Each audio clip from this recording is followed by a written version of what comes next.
Hello everyone. இந்த வீடியோவில் பார்த்தீங்கன்னா நம்ம டைப்பிங் டெஸ்ட்டை செக் பண்ணுறதுக்காக பைத்தான் யூஸ் பண்ணி ஒரு கோட் கிரியேட் பண்ணியிருக்கோம். சரிங்களா? அது எப்படி ரன் ஆகுது அப்படின்னு சொல்லி பார்க்கலாம். ஓகேங்களா? ஃபர்ஸ்ட் என்ன பண்ணியிருக்கேன்னா, நான் டைமை இம்போர்ட் பண்ணியிருக்கேன். ஏன் டைமை இம்போர்ட் பண்ணியிருக்கோம் அப்படின்னா, இது வந்து ஃபுல்லாக டைம் பேஸ்டு தான் ஒர்க் ஆக போகுது. ஸோ அதனால டைமை இம்போர்ட் பண்ணியிருக்கேன். ஓகேங்களா? அதுக்கப்புறம் ஒரு ஃபங்க்ஷன் கிரியேட் பண்ணியிருக்கேன். அது டைப்பிங்கோட ஸ்பீட் டெஸ்ட்டை வந்து கால்குலேஷன் பண்ணுறதுக்காக இந்த ஒரு ஃபங்க்ஷன் கிரியேட் பண்ணியிருக்கேன். இதில் வந்து ஒரு ப்ராம்ப்ட் வந்து டாக்குன்னு கொடுத்துருக்கேன். நீங்கள் இந்த இடத்துல வந்து பெரிய சென்டென்ஸ் ஒரு 3, 4, 2 லைன்ஸ் சென்டென்ஸ் கொடுத்துக்கலாம், ஒரு வேர்ட் கொடுத்துக்கலாம். ஸோ நீங்கள் எது வேணாலும் இந்த இடத்துல ப்ராம்ப்ட் இந்த இடத்துல நீங்கள் எது வேணாலும் கொடுத்துக்கலாம். ஓகேங்களா? இது எதுக்காக அப்படின்னா, நீங்கள் வந்து இந்த கோடை ரன் பண்ணும்போது இதை நீங்கள் பார்த்து டைப் பண்ணுவீங்க. ஸோ இது ஒரு சென்டென்ஸாகவும் இருக்கலாம், நீங்கள் ஒரு சின்ன வேர்டு கூட கொடுத்துக்கலாம். ஸோ ஒரு எக்ஸாம்பிளுக்காக ஒரு சின்ன வேர்டு வச்சுருக்கேன். ஓகேங்களா? பிரிண்ட், அதாவது இந்த பிரிண்ட் பண்ண போகிறோம். இதெல்லாம் வந்து நம்ம அவுட்புட் வரும்போது நம்ம ரன் பண்ணதுக்கப்புறம் இதெல்லாம் வந்து நமக்கு டிஸ்பிளே ஆகும். ஓகேங்களா? டைப் பண்ண சொல்லி இதை சொல்லுவாங்க. அதுக்கப்புறம் அந்த ப்ராம்ப்டை பிரிண்ட் பண்ணுவாங்க. அதுக்கப்புறம் நம்ம இன்புட் கொடுப்போம் இல்லையா? நீங்கள் ரெடியாக இருந்துச்சுன்னா இன்புட் வந்து என்டர் கொடுங்க அப்படின்னு சொல்லி கொடுப்பாங்க. நம்ம என்டர் கொடுக்கணும். ஓகேங்களா? அதுக்கப்புறம் பார்த்தீங்கன்னா ஸ்டார்ட் டைமு, அதாவது நீங்கள் ஸ்டார்ட் பண்ண போகிற டைமு. அதுக்கப்புறம் யூசர் இன்புட், அந்த டாக்கு நான் கொடுத்துக்கல, இந்த ப்ராம்ப்ட் இதை டைப் பண்ணுங்க இல்லையா? ஸோ அந்த இடத்துல இது வந்து நீங்கள் சென்டென்ஸும் கொடுத்துக்கலாம். திரும்ப சொல்கிறேன். ஓகேங்களா? இந்த இடத்துல இன்புட் கொடுப்போம். அதுக்கப்புறம் முடிக்க போகிற நேரம். ஓகேங்களா? அதுவும் இதை கொடுத்துருக்கேன். ஓகேங்களா? எலாப்ஸ்ட் டைம் அப்படின்ற ஒரு வேரியபிள் கிரியேட் பண்ணி அதில் வந்து என் டைமு மைனஸ் ஸ்டார்ட் டைமையும் நான் அதில் ஸ்டோர் பண்ணி வச்சுருக்கேன். அதாவது முடிச்ச நேரத்துல இருந்து ஸ்டார்ட் பண்ண நேரத்தை மைனஸ் பண்ணிட்டு அது எலாப்ஸ்ட் டைம்னு சொல்லி அதில் ஸ்டோர் பண்ணி வச்சுருக்கேன்.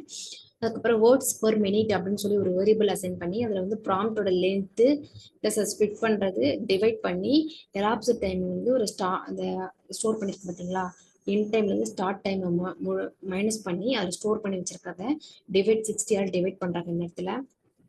அதுக்கப்புறம் பார்த்தீங்கன்னா அதை நம்ம பிரிண்ட் பண்ணுறோம். அது எப்படி நமக்கு பிரிண்ட் ஆகணும் அப்படின்னா, ஏன் 2Fன்னு கொடுத்துருக்கீங்கன்னா அது நமக்கு டெசிமல் வேல்யூவில் வரணும் அப்படின்றதுக்காக நான் 2F கொடுத்துருக்கேன். ஓகேங்களா? அதுக்கப்புறம் இஃப் கண்டிஷன் கொடுத்துருக்கேன், இஃப் எல்ஸ் கண்டிஷன் கொடுத்துருக்கேன். ஏன் கொடுத்துருக்குன்னா, நீங்கள் 40 கிரேட்டர் தென் 40க்கு மேலே நீங்கள் ஸ்பீடாக டைப் பண்ணீங்கன்னா உங்களுக்கு நீங்கள் வந்து நல்லா டைப் பண்ணியிருக்கீங்க, ஸ்பீடாக பண்ணியிருக்கீங்க அப்படின்னு சொல்லுவாங்க. நீங்கள் 40க்குள்ளே பண்ணீங்க அப்படின்னா ரொம்ப ஸ்லோவாக பண்ணுறீங்க, நீங்கள் இம்ப்ரூவ் பண்ணிக்கோங்க அப்படின்னு சொல்கிறாங்க. ஓகேங்களா? இந்த கண்டிஷன் எல்லாம் வந்து பார்த்தீங்கன்னா நம்ம மேலே கொடுத்துருக்க கண்டிஷன்ஸ் எல்லாமே கரெக்டாக இருக்கான்னு செக் பண்ணுறதுக்காக இதை கொடுத்துருக்கோம். ஓகேங்களா? ஸோ ஒன்ஸ் திரும்ப நம்ம ரன் பண்ணுறேன். இந்த ரன் பண்ணோடனே type the sentence as fast you can அப்போ கொடுத்துருக்காங்களா? ஸோ நான் கொடுத்துருக்க பாருங்க பிரிண்ட் ஸ்டேட்மெண்ட்டில். அதுக்கப்புறம் ப்ராம்ப்ட் பிரிண்ட் ஆயிருக்கும். இந்த ப்ராம்ப்ட் பிரிண்ட் ஆயிடுச்சு. அதுக்கப்புறம் நான் இப்போ என்டர் கொடுத்தேன்னா டக்குன்னு டைப் பண்ணணும். இப்போ என்டர் கொடுத்துட்டேன். இது வந்து நான் ரொம்ப பொறுமையாக தான் ட்ரை பண்ணியிருக்கேன். சரிங்களா? நீங்கள் ஃபாஸ்ட்டாக டைப் பண்ணுங்க. ஓகேங்களா? திரும்ப நான் ரன் பண்ணி பார்க்குறேன்.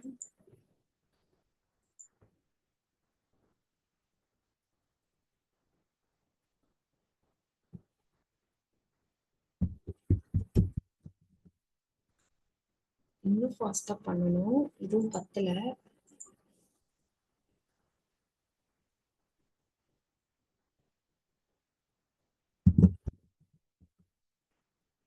பாருங்க, ரொம்ப ஃபாஸ்ட்டாக பண்ணும். Your typing speed was fast, nice, keep it up. அதாவது இதுக்கு முன்னாடி பண்ணது நீங்கள் பார்த்துருப்பீங்க. அது ரொம்ப பொறுமையாக பண்ணோம்னா நமக்கு ஸ்லோன்னு வரும். அதுக்கு நீங்கள் ஃபாஸ்ட்டாக பண்ணிங்கன்னா தான் உங்களுக்கு typing speed was fast, nice, keep it up அப்படின்னு சொல்லி வரும். ஓகேங்களா? ரொம்ப ஃபுல் ஸ்பீடாக பண்ணணும். இப்போ திரும்ப ரன் பண்ணி அதை பொறுமையாக நான் பண்ணுறேன். என்டர் பண்ணிட்டு என்டர் கொடுத்தோம்னா your typing speed is 9.3 தான். your typing speed was so please try to improve அப்படின்னு வந்துருக்கு. ஓகேங்களா? இது ரொம்ப ஃபாஸ்ட்டாக பண்ணணும். ரொம்ப ஃபாஸ்ட்டாக பண்ணிங்கன்னா தான் உங்களுக்கு your typing speed was fast, nice, keep it up அப்படின்னு சொல்லி வரும். ஓகேங்களா? ஸோ நம்ம இப்படி தான் வந்து நம்மளுடைய டைப்பிங் டெஸ்ட்டை பைத்தான் கோட் யூஸ் பண்ணி நம்ம இம்ப்ரூவ் பண்ணிக்கலாம். ஓகேங்களா? So thank you friends. ஏதாவது உங்களுக்கு டவுட் இருந்துச்சுன்னா கமெண்ட் செக்ஷனில் கமெண்ட் பண்ணுங்கள். சரிங்களா? Thank you so much.